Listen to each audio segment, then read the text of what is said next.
Hare Krishna,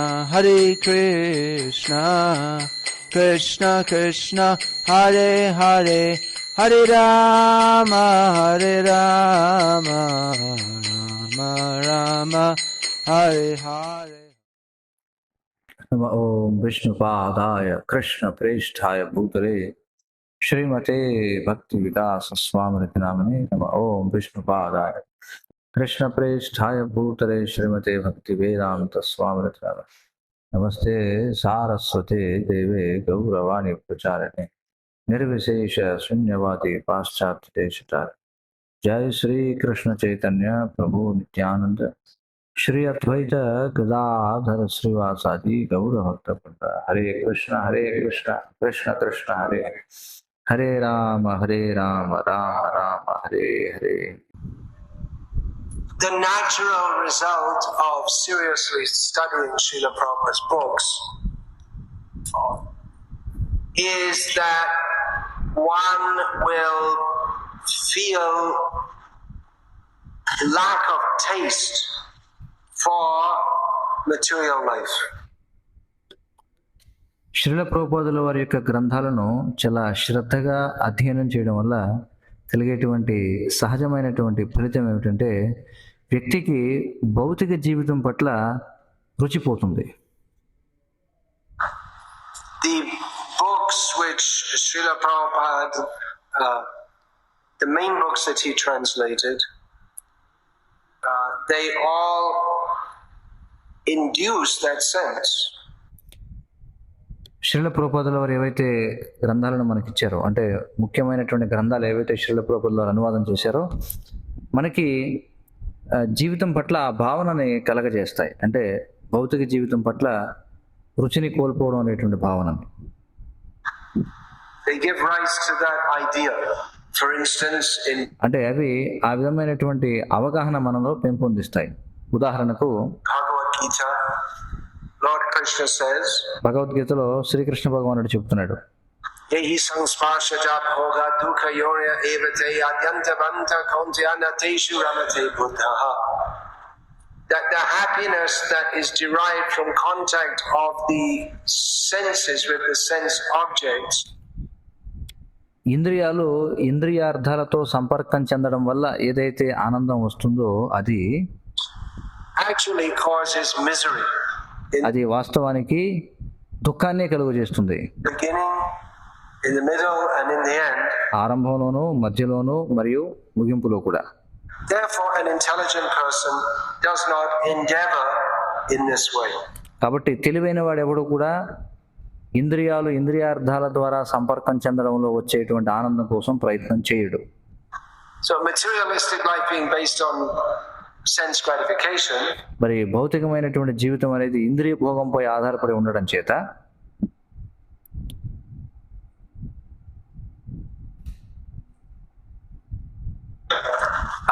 anyone who reads this and understands it will naturally not their interest in sense gratification will should go into a steep decline. అందుచేత ఎవరైతే ఈ గ్రంథాలను చదువుతారో వారి యొక్క అవగాహన ఏదైతే ఉందో అది సహజంగానే ఏమవుతుందంటే ఇంద్రియ భోగం పట్ల వారి యొక్క ఆసక్తి ఏదైతే ఉందో అది ఖచ్చితంగా పోవాలి కూడా, లేదా అది చాలా గమనించదగిన విధంగా తగ్గిపోతుంది క్రమంగా ఇంద్రియ భోగం పట్ల ఆసక్తి. And similarly, there are many similar verses in the Srimad Bhagavatam. అలాగే శ్రీమద్ భాగవతంలో కూడా ఇలాంటివి ఎన్నో శ్లోకాలు ఉన్నాయి. For instance, parabhavasthavada bodhajata yavanda jinyasata atmatam. One's life is, all one's endeavors are defeated as long as one does not inquire into the nature of the self. కాబట్టి వ్యక్తి తన యొక్క స్వభావం గురించి, అంటే ఆత్మ యొక్క స్వభావం గురించి ప్రశ్నించినంత కాలం అతడు జీవితంలో చేసేటువంటి రకరకాల ప్రయత్నాలు ఏవైతే ఉన్నాయో అవన్నీ కూడా పరాభవాన్ని ఎదుర్కొంటాయి. Bhakti pareshano bhavo viraktir anyatra. Bhakti is defined in the Srimad Bhagavatam. భక్తి అనేది శ్రీమద్ భాగవతంలో దానికి నిర్వచనం ఇవ్వబడింది. As experience of the Supreme Lord and detachment from everything else. ఏ విధంగా నిర్వచనం ఇవ్వబడింది అంటే భగవంతుని యొక్క అనుభవాన్ని పొందడం, అలాగే అన్నిటి పట్ల కూడా అనాసక్తి ఏర్పడడం. So it's natural, and Srila Prabhupada, he doesn't try to redefine this, but కాబట్టి అది సహజమైనటువంటి ఫలితం. మనం ఎప్పుడైతే ఈ శ్లోకాలు చదువుతామో అప్పుడు మనకి ఈ భగవంతుని పట్ల ఆసక్తి కలుగుతుంది, అలాగే భౌతికమైన విషయాల పట్ల అనాసక్తి కలుగుతుంది.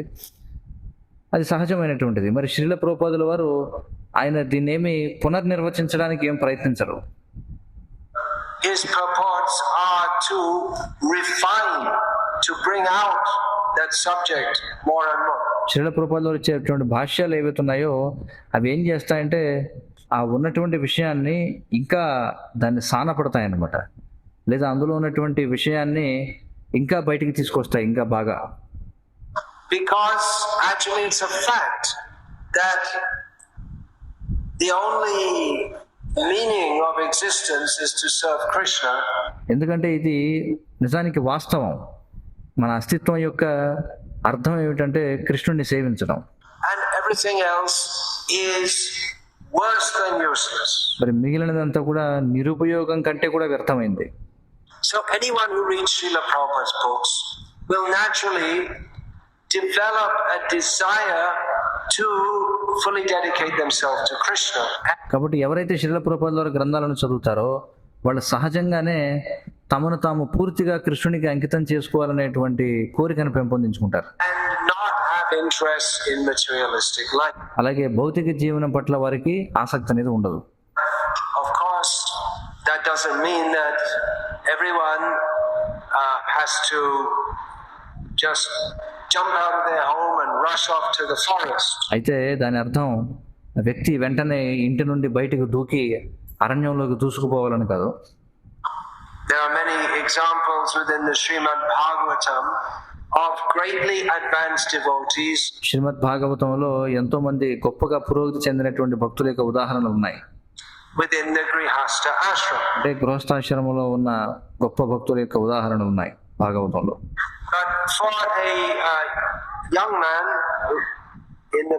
who's asking this question, a young man who's not married.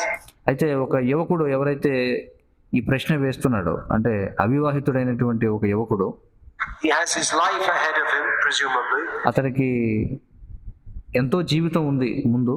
Doesn't, if he lives a natural lifespan. అంటే సహజంగా అతడు పూర్తి జీవితాన్ని బతుకుతాడని అనుకుంటే then naturally the question would arise, అప్పుడు సహజంగానే ఈ ప్రశ్న తలెత్తుతుంది. why should I get entangled in various materialistic activities if I can give my life for directly serving Krishna?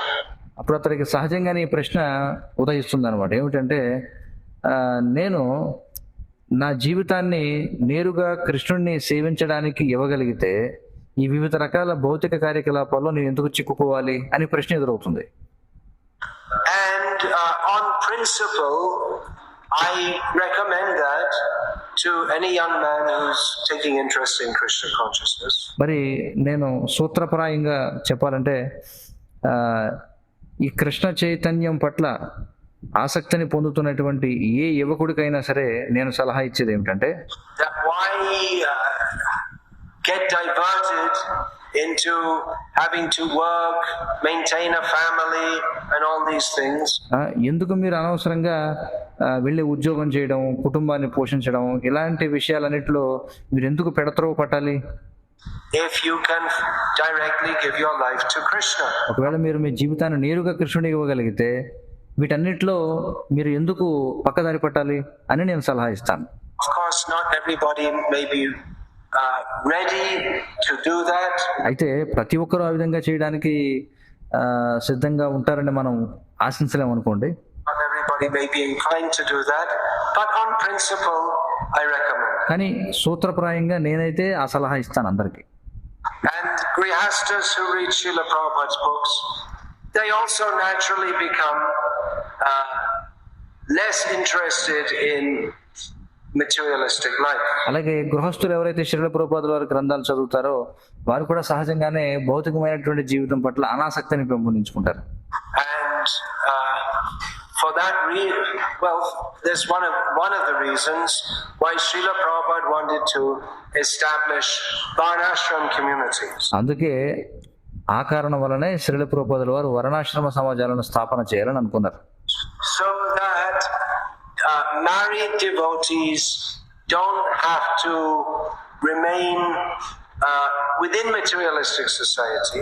ఆ విధంగా ఈ వివాహితులైనటువంటి భక్తులు ఎవరైతే ఉన్నారో వారు ఈ భౌతికమైనటువంటి సమాజంలో ఉండాల్సినటువంటి అవసరం ఉండదు, But can conduct their family life in the association of devotees. దానికి బదులుగా వాళ్ళు భక్తుల సాంగత్యంలో వారి కుటుంబ జీవనాన్ని గడుపుకోవచ్చు. అది ఉద్దేశం. Now, I am informed that there are some preachers within the Krishna conscious movement who preach that having a good career and getting your degree, that is devotional service to Krishna. అయితే నాకు తెలియవచ్చినటువంటి ఒక విషయం ఏమిటంటే, నాకు ఎవరో చెప్పిన విషయం ఏమిటంటే, ఈ కృష్ణ చైతన్య ఉద్యమంలో కొంతమంది ప్రచారులు ఏమని ప్రచారం చేస్తున్నారంటే, మీరు ఒక మంచి వృత్తి జీవితాన్ని కలిగి ఉండడం, అలాగే మీరు ఒక డిగ్రీని సంపాదించడం, అది కృష్ణుడికి మీరు చేసే భక్తియుత సేవ అని ప్రచారం చేస్తారట. Now, this point should be scrutinized. అయితే మనం ఈ విషయాన్ని కొంచెం క్షుణ్ణంగా పరిశీలించాలి. Because devotional service, as described in the Srimad Bhagavatam, consists of Shravanam, Kirtanam, Vishnu Smaranam, Pada Sevanam, Archanam, Vandanam, Dasyam, Sakhyam, Nivedanam. These are ఎందుకంటే శ్రీమద్ భాగవతంలో వివరించబడినట్లుగా భక్తిత సేవ అనేది శ్రవణం, కీర్తనం, విష్ణు స్మరణం, పాద సేవనం, అర్చనం, వందనం, దాస్యం వీటన్నిటినీ కలిగి ఉంటుంది. the 9 principles of devotional service. ఈ Now, భక్తియుత సేవ యొక్క 9 సూత్రాలు. it is possible that one can be on the platform of Atma-nivedan, full surrender to Krishna, and engage what would otherwise seem to be materialistic activities in the service of Krishna. అయితే ఇప్పుడు మనం చూసినట్లయితే ఒక వ్యక్తి ఆత్మనివేదనం అంటే కృష్ణుడికి పూర్తిగా శరణు పొందడం అనేటువంటి తలంలో ఉంటూ ఏవైతే భౌతికమైనటువంటి కార్యకలాపాలుగా పరిగణించబడతాయో అలాంటి వాటిలో నిమగ్నం అవడం అనేది సాధ్యమే కృష్ణుని యొక్క సేవలో. In other words, or to give an example, వేరు మాటల్లో చెప్పాలంటే మీకు ఒక ఉదాహరణ ఇవ్వాల్సి వస్తే, if someone is a businessman, ఒక వ్యక్తి వ్యాపారవేత్త అనుకోండి, he can conduct his, if he's a businessman and a fully surrendered devotee of ఒకవేళ అతడు వ్యాపారవేత్త అయి ఉండి కృష్ణునికి పూర్తిగా శరణాగతి పొందినటువంటి భక్తుడు అనుకోండి, Krishna, he can conduct his business in a manner that is fully favorable or conducive. అతడు తన యొక్క వ్యాపారాన్ని ఈ కృష్ణ చైతన్యానికి అనుకూలమైనటువంటి విధంగా తగినటువంటి విధంగా తన వ్యాపారాన్ని నడుపుకోవచ్చు For Krishna consciousness. కృష్ణ చైతన్యం కోసం. For instance, he could engage all the workers in his business in taking prasada. ఉదాహరణకు అతడు తన క్రింద పనిచేసే కార్మికులు ఎవరైతే ఉంటారో తన వ్యాపారంలో వారందరినీ కూడా కృష్ణ ప్రసాదాన్ని స్వీకరించడంలో నిమగ్నం చేయొచ్చు. And the profits of the business could be utilized for promoting the Krishna consciousness movement. అలాగే ఆ వ్యాపారంలో వచ్చినటువంటి లాభాలు ఏవైతే ఉన్నాయో వాటిని కృష్ణ చైతన్య ఉద్యమాన్ని ప్రచారం చేయడానికి వినియోగించవచ్చు. That would mean not 1% or 2%, but అంటే దాని అర్థం వచ్చిన లాభంలో 1 లేదా 2% అయి ఉంటుంది, అంతకుమించి ఎక్కువ ఉండదు. considerably more if one's actually going to consider performing business as a devotional service. లేదా ఒక వ్యక్తి వాస్తవంగా భక్తియుత సేవగా వ్యాపారాన్ని నిర్వహించాలి అని అనుకుంటే అప్పుడు ఇంకా ఎక్కువ లాభాన్ని అతడు కృష్ణ చైతన్యంలో వినియోగించవచ్చేమో. Now, persons who are encouraged to get a good career and study well, and that is your devotional service. మరి ఇప్పుడు ఏ వ్యక్తులైతే మీరు మంచి వృత్తి కలిగి ఉండాలి లేదా బాగా చదువుకోవాలి, అదే మీ యొక్క భక్తియుత సేవ అని ప్రోత్సహించబడుతూ ఉంటారో, this presumes that those devotees are already on the platform of full surrender to Krishna.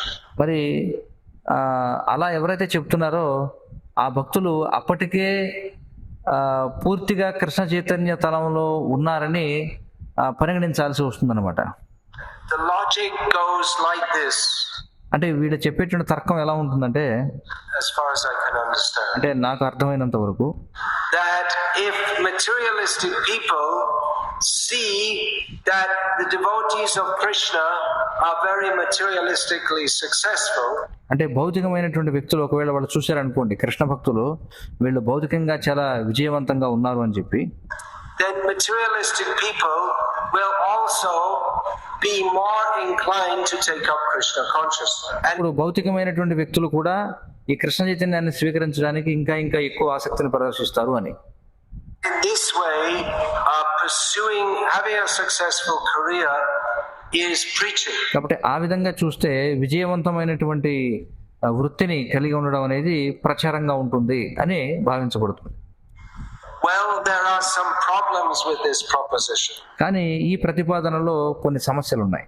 One thing is that to get a degree and have a good career requires to put pretty much all or most of one's attention on those activities.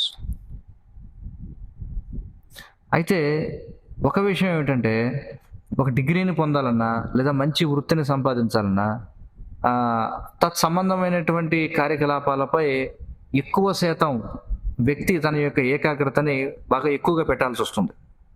Now it is direct devotional service to, for instance, to read the Srimad Bhagavatam.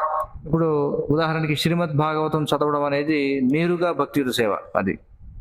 But to read about chemical engineering is not direct devotional service. కానీ chemical engineering గురించి చదవడం అనేది నేరుగా అది భక్తియుత సేవ కాదు.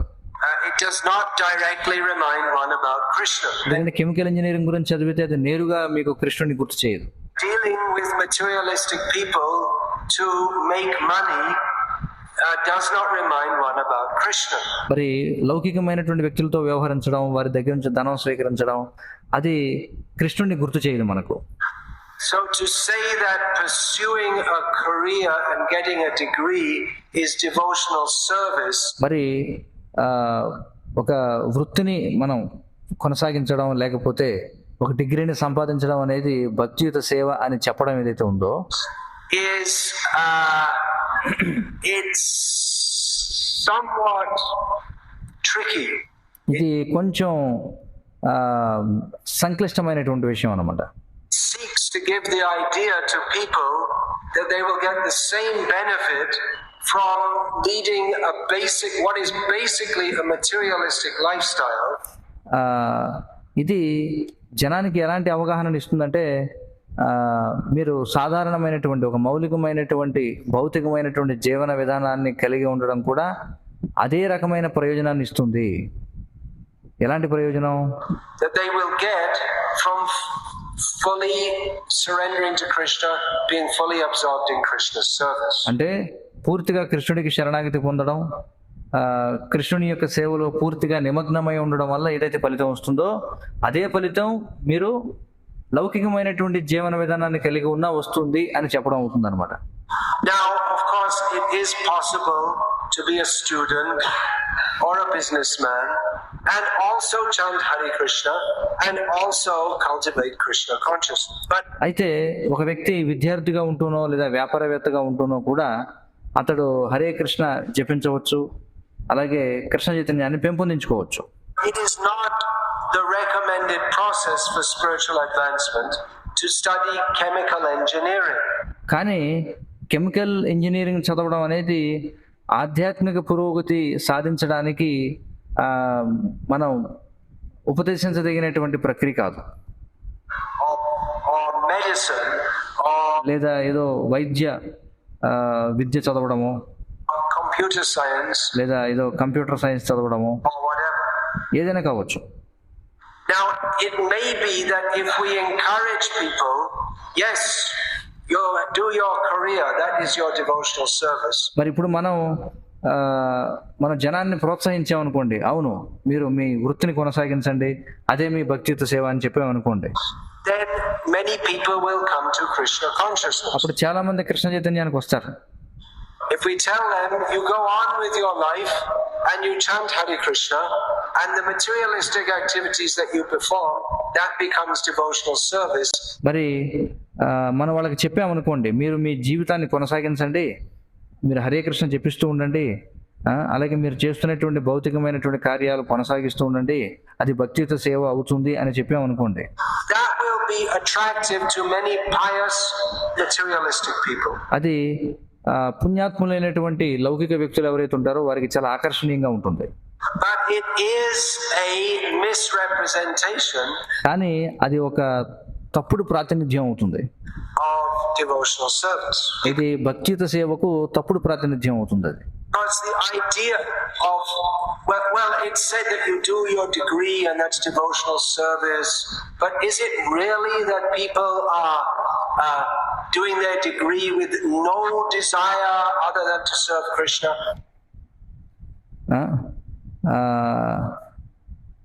ఎందుకంటే మనం జనంతో చెప్పామనుకోండి ఏమిటంటే, మీరు మీ డిగ్రీ చేయండి, అదే మీ భక్తియుత సేవ అవుతుంది అని. కానీ నిజంగా ఎవరైతే ఈ డిగ్రీని చేస్తున్నారో వారు కృష్ణుడికి సేవ చేయడం తప్ప అన్యమైనటువంటి కోరిక లేకుండా చేస్తున్నారా వాళ్ళు డిగ్రీలు సాధించేటప్పుడు? నాకు అది సందేహాస్పదమే. I doubt it very much. And thus we promote, it may seem like very successful preaching, but we're not spreading Krishna consciousness according to the teachings of the acharyas. మరి మనం ఆ విధంగా ఈ ప్రచారం చేయడం ఎలాంటిదంటే, అది చాలా విజయవంతమైనటువంటి ప్రచారం లాగా మనకు అనిపించవచ్చు. కానీ మనం కృష్ణ చైతన్యాన్ని ఆచార్యుల యొక్క బోధనలు ఏవైతే ఉన్నాయో వాటికి అనుగుణంగా మనం ప్రచారం చేయడం వల్ల, ఒకవేళ మనం ఈ విధంగా ప్రచారం చేస్తే, Promoting something like karma mishra bhakti, where we మనం ఏం చేస్తున్నాం అంటే కర్మ మిశ్ర భక్తి లాంటి దాన్ని ప్రచారం చేస్తున్నాం అంతే. perform activities that we like to do with a strong admixture of personal desire. ఇది ఎలాంటిదంటే కర్మ మిశ్ర భక్తి అంటే మనం కొన్ని పనులు చేస్తాం, అంటే మనకి ఏవైతే నచ్చుతాయో, మనకి ఏవైతే చేయాలనిపిస్తాయో ఆ పనులు చేస్తాం, అందులో వ్యక్తిగత కోరిక అనేటువంటిది చాలా తీవ్రంగా మిశ్రితమై ఉంటుంది. And call that devotional service. మరి దాన్ని మనం భక్తియుత సేవ అని పిలుస్తాం.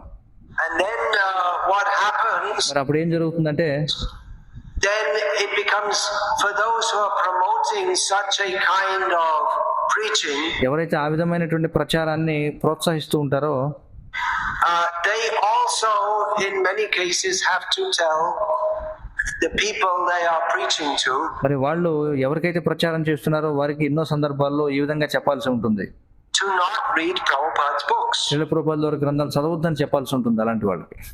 Because if they read Prabhupada's books, they'll get a different idea ఎందుకంటే వాళ్ళకి శ్రీ ప్రభుపాదుల వారి పుస్తకాలు చదివారనుకోండి, వాళ్ళకి భిన్నమైనటువంటి అవగాహన వస్తుంది to that which the so-called preachers are promoting. ఏదైతే ఈ నామమాత్ర ప్రచారకులు ప్రచారం చేస్తున్నారో దానికి పూర్తి భిన్నమైనటువంటి అవగాహన వస్తుంది ఒకవేళ వాళ్ళు ప్రభుపాదుల వారి గ్రంథాలు చదవమని ప్రచారం చేస్తే. And then when we start accommodating to people's desires, ఇప్పుడు ఏం జరుగుతుంది, ఎప్పుడైతే మనం జనం యొక్క కోరికలు ఏవైతే ఉన్నాయో వాటన్నిటిని మనం ప్రోత్సహించడం మొదలు పెట్టాం అనుకోండి, then we start all kinds of mundane welfare work అప్పుడు మనం అన్ని రకాల లౌకిక సంక్షేమ కార్యాలు మొదలు పెడతాం. and so many things that will go with the flow of modern materialistic society. అప్పుడు అవన్నీ కూడా ఆధునిక లౌకిక సమాజం ఏదైతుందో దాని ప్రవాహానికి అనుగుణమైనటువంటి కార్యాలు ఎన్నో మనం చేయాల్సి ఉంటుంది. And it may be very successful. మరి అది చాలా విజయవంతం అవ్వచ్చు కూడా ఆ విధంగా చేయడం. Many people start to follow the 4 regulative principles, అప్పుడు చాలా మంది 4 నియమాలను ఆచరించడం మొదలు పెడతారు, or at least some of them. We don't లేదా కనీసం వాటిలో కొన్నైనా వాళ్ళు ఆచరిస్తారు. talk too much about the regulative principles. ఆ, మరి ఆ రకంగా ప్రచారం చేసినప్పుడు ఎక్కువగా విధి నియమాల గురించి ప్రచారం చేయం. And many people start to chant Hare Krishna, మరి చాలా మంది హరే కృష్ణ జపించడం మొదలు పెడతారు. and it all looks very good. మరి ఇదంతా కూడా చాలా చక్కగా అనిపిస్తుంది. But if we actually study Srila Prabhupada's books కానీ మనం వాస్తవంగా శ్రీల ప్రభుపాదుల వారి పుస్తకాలు చదివితే, without the if we just read them as they are, అంటే మనం వాటిని యథాతథంగా ఎలా ఉందో అలా చదివితే, then we understand that cultivating material desires in the name of devotional service is not actually devotional service. అప్పుడు మనకు అర్థమయ్యేది ఏమిటంటే భక్తియుత సేవ పేరుతో భౌతిక కోరికలను పెంపొందించుకోవడం అనేది వాస్తవంగా భక్తియుత సేవ కాదు అని మనకు అర్థమైపోతుంది. So in general, to the specific person who's asking this question, కాబట్టి ఈ ప్రశ్న ఎవరైతే వేస్తున్నారో ఈ వ్యక్తికి సాధారణంగా చెప్పేది ఏమిటంటే, I would say, well, if you want to serve Krishna, fully give your life, నేనేమంటానంటే అతనితో, సరే నువ్వు కృష్ణుడికి సేవ చేయాలనుకుంటే నీ జీవితాన్ని పూర్తిగా ఇవ్వు. you should think of doing that. ఆ విధంగా చేయడం గురించి నువ్వు ఆలోచించాలి. It is a very serious commitment to join a brahmacharya ashram in ISKCON. ఎందుకంటే ఇస్కాన్లో బ్రహ్మచారి ఆశ్రమంలో చేరడం అంటే దానికి చాలా గంభీరమైనటువంటి అంకిత భావం అవసరం. So one should know what one is getting into. కాబట్టి వారు దేనిలో అయితే ప్రవేశించబోతున్నారో దాని గురించి వాళ్ళు తెలుసుకొని ఉండాలి. It may not be something that one should be encouraged to take up immediately. కాబట్టి బ్రహ్మచారి ఆశ్రమంలో చేరడం అంటే ఇదేదో వెంటనే ప్రోత్సహించదగినటువంటి విషయం ఏదో కాదు ఇది. Because the level of commitment that is required, well, not everyone may be ready for that. ఎందుకంటే బ్రహ్మచారి ఆశ్రమంలో చేరడానికి కావాల్సినటువంటి అంకిత భావం ఏదైతే ఉందో అది ప్రతి ఒక్కరూ దానికి సిద్ధంగా ఉండరు. Also, a point to consider is that మరి మనం పరిగణించాల్సినటువంటి మరొక విషయం ఏమిటంటే, in some cases when devotees were studying in a university, కొన్ని సందర్భాల్లో ఎప్పుడైతే భక్తులు ఏదో ఒక విశ్వవిద్యాలయంలో చదువుతూ ఉండేవారో and they took up Krishna consciousness in the middle of their course, మరి వారి యొక్క కోర్సు మధ్యలో వాళ్ళు కృష్ణ చైతన్యాన్ని గనక స్వీకరించినట్లయితే in some cases కొన్ని సందర్భాల్లో Srila Prabhupada encouraged them to finish the course Srila ప్రభుపాదుల వారు వారి కోర్సును ముగించాలని వారిని ప్రోత్సహించారు. and then get their degree and then join the Krishna consciousness. మరి వారు డిగ్రీని పొంది తర్వాత కృష్ణ చైతన్య ఉద్యమంలో చేరాలని ఆయన సూచించారు. So there may be various other considerations, మరి ఎన్నో ఇతర పరిగణనలు ఉండొచ్చు. but on principle we encourage people to give their life to Krishna. కానీ సూత్రప్రాయంగా చూసినట్లయితే మనం జనులకు వారి జీవితాలను కృష్ణుడికి ఇవ్వమని మనం ప్రోత్సహిస్తాం. To promote the Krishna consciousness movement. ఎందుకంటే ఈ కృష్ణ చైతన్య ఉద్యమాన్ని ప్రచారం చేయడం కోసం The world needs not more chemical engineers or ఈ ప్రపంచానికి ఇంకా ఎక్కువ సంఖ్యలో కెమికల్ ఇంజనీర్లు అవసరం లేదు, even environmental engineers. అలాగే ఈ పర్యావరణ ఇంజనీర్లు కూడా అవసరం లేదు. The world needs preachers of Krishna consciousness. ఈ ప్రపంచానికి కృష్ణ చైతన్యాన్ని ప్రచారం చేసేవాళ్ళు కావాలి. Of course, one may preach as doing a job. One అయితే ఒక వ్యక్తి ఉద్యోగం చేస్తూ కూడా కృష్ణ చైతన్యాన్ని ప్రచారం చేయొచ్చు. can also preach, but in general, one's scope for doing so is considerably reduced. కానీ ఆ విధంగా ఉద్యోగం చేస్తూ కృష్ణ చైతన్యాన్ని ప్రచారం చేయడం అంటే అతని యొక్క దానికి అవకాశం చాలా తగ్గిపోతుంది అనమాట. ప్రచారం చేసే అవకాశం చాలా తక్కువగా వస్తుంది వాళ్ళకి. If one has to devote almost all one's time and energy to earning money and making, ఎందుకంటే ఒక వ్యక్తి తన సమయాన్ని అంతటిని తన శక్తిని అంతటిని కూడా డబ్బు సంపాదించడంలో maintaining a family, అలాగే కుటుంబాన్ని పోషించడంలో అతడు ఖర్చు పెట్టాల్సి వస్తే So in general, I encourage that. But again, look before you leap, because కాబట్టి సాధారణంగా మనం ప్రోత్సహిస్తాం, కానీ మళ్ళీ మీరు దూకే ముందు ఒకసారి చూసుకోండి. అంటే పూర్తిగా బ్రహ్మచర్య జీవనానికి కట్టుబడి ఉండాలనుకుంటే కనుక మనం దాన్ని ప్రోత్సహిస్తాం, కానీ మీరు ఇందులోకి ప్రవేశిస్తున్నారో ముందు చూసుకుని దూకండి. anyway, be careful. That's all. ఏమైనప్పటికీ జాగ్రత్తగా ఉండండి, అంతే. I would not recommend joining as a brahmachari in every ISKCON temple. అయితే నేను ప్రతి ఇస్కాన్ మందిరంలోనూ బ్రహ్మచారిగా చేరాలని చెప్పి నేనైతే వారికి సలహా ఇవ్వను. It would be better to join in a temple where you will be properly guided and trained. మీరు ఎక్కడైతే సక్రమంగా మీకు దిశానిర్దేశం ఇవ్వబడుతుందో, మీరు సక్రమంగా శిక్షణ ఇవ్వబడతారో ఆ విధమైనటువంటి మందిరంలోనే మీరు బ్రహ్మచారిగా చేరమని నేను మీకు సలహా ఇస్తాను. అది మేలైనటువంటి పని. హరే కృష్ణ. పరమ పూజ్య భక్తి విలాస్ స్వామి మహారాజ్ కీ జయ. శ్రీల ప్రభుపాద్ కీ జయ.